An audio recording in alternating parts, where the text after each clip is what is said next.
यहाँ पे मैं अपना एक पर्सनल एक्सपीरियंस भी आपको बताना चाहूँगी कि जब भी मैं कुंडलिनी या अध्यात्म के बारे में बात करती हूँ या जैसे कि अभी ये मन वाला वीडियो बनाया है, इस पर भी इस प्रकार की वीडियोज़ बनाती हूँ, तो मुझे अक्सर इक्का-दुक्का कमेंट ऐसे आते हैं कि क्या आपने ये कर लिया? क्या आपका कुंडलिनी जागृत हो गया? वगैरह-वगैरह।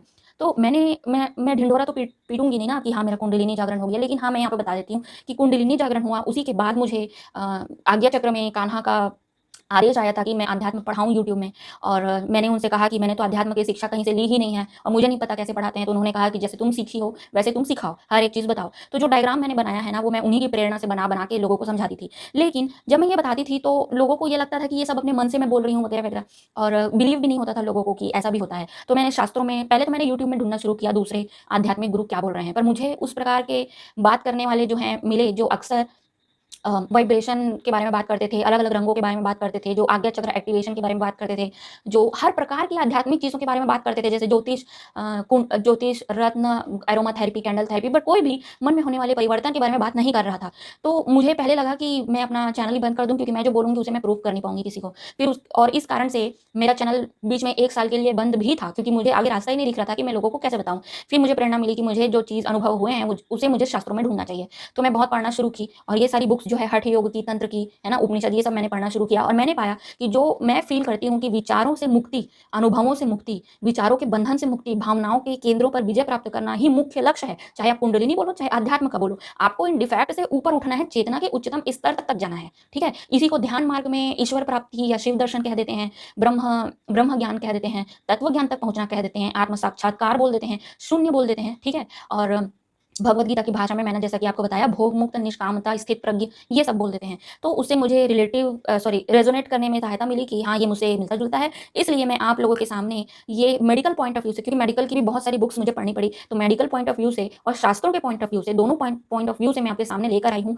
कि जितनी भी आप आबरा-की-डाबरा चीज़ें इंटरनेट में देखते हैं ना, वो आपको कुंडलिनी जागृत करके नहीं देंगी। विभिन्न मार्ग हैं, मैं फिर से बोल रही हूँ, कुंडलिनी जागृत करने के अनगिनत मार्ग हैं। हठ योग उठा लो या तंत्र योग उठा लो, सिंपल ध्यान करके भी चाहे मंत्र जाप करो, बहुत-बहुत सारे माध्यम हैं। लेकिन सारे माध्यम में कॉमन चीज़ ये होगी कि आपको अपने डिफेक्ट से पार पाना होगा। और जितने भी जो बड़े-बड़े चैनल हैं ना, वो लोग जो आबरा-का-डाबरा जो स्पिरिचुअलिटी है ना, ये मुझे कभी पसंद नहीं आई, इसीलिए पसंद नहीं आई क्योंकि ये मुख्य मुद्दे से भटका देते हैं, केंद्रीय बात को कभी नहीं बताते। ये हमेशा इसी में चक्कर घिन्नी की तरह घूमेंगे।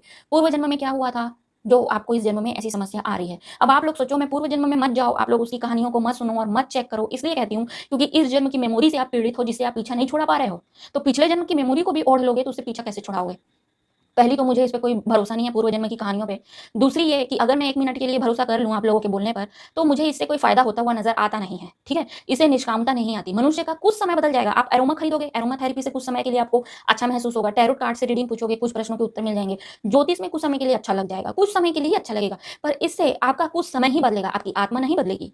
तो आपको अगर परमानेंट सॉल्यूशन चाहिए, तो आपको अपनी नाड़ियों पर कार्य करना होगा, आपके भावनात्मक केंद्रों पर कार्य करना होगा। उसके अलावा उसके बंधन से मुक्त हुए बिना आप कुंडलिनी जागृत नहीं कर सकते। और मैं बहुत ही सरल शब्दों में बोलूँ तो भावनात्मक केंद्रों से पार हुए बिना आप जीवन में सुखी नहीं हो सकते।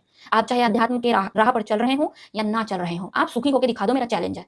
आप बिना भावनात्मक चक्र से बाहर निकले, आप सुखी होके दिखा दो, मेरा चैलेंज है। आप नहीं हो सकते। आप अपने आप को आध्यात्मिक साधक बोलें या ना बोलें, आप उस मार्ग में चलें या ना चलें, इसका कोई महत्व नहीं है।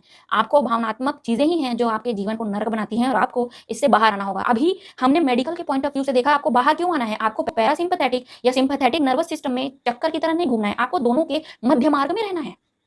ठीक है? अभी हमने समझा, आपको दोनों के मध्य मार्ग में रहना है। आपको ज़्यादा समय तक भावनात्मक केंद्र में बंध के नहीं रहना है। आपको हाइपर टेंशन में नहीं जीना है। आपको रेस्ट एंड डाइजेस्ट भी चाहिए समय-समय पर, और आपको बीच-बीच में सिम्पैथेटिक नर्वस सिस्टम का भी काम चाहिए, ताकि आप जैसे आप गाड़ी चला रहे हैं, अचानक गाड़ी के सामने कोई गाय आ जाती है या डॉग वगैरह आ जाता है, तो अचानक से अलर्ट होके आप रोक देते हैं। आपका हार्ट रेट उसमें थोड़ा-सा बढ़ जाता है। ठीक है? तो ये बातें अच्छी हैं। थोड़े-थोड़ी चीज़ों के लिए जो चीज़ें हो रही हैं, सिम्पैथेटिक भावनात्मक क्रियाएँ जो हो रही हैं थोड़े-थोड़े समय के लिए, ये ठीक है। लेकिन मनुष्य थोड़े समय बस वहाँ पे नहीं रहता। तो मेडिकल भी यही बोल रहा है आपको, आप चाहे आध्यात्मिक हो या ना हो, मेडिकल भी यही बोल रहा है आपको कि आपको हाइपरटेंशन में नहीं रहना है, और अध्यात्म भी बोल रहा है कि आपको अवसादों से पार पाना है, आपको भ्रम से मुक्ति पानी है। ठीक है? आई होप कि इससे सरल तरीके से मैं और आपको नहीं बता सकती थी, और मेरी पूरी शुभकामनाएँ हैं कि आप लोग जितने लोग ये वीडियो इतना टाइम लगा के देख रहे हो सके आपके जीवन से कुछ तो टेंशन खत्म हो। ठीक है?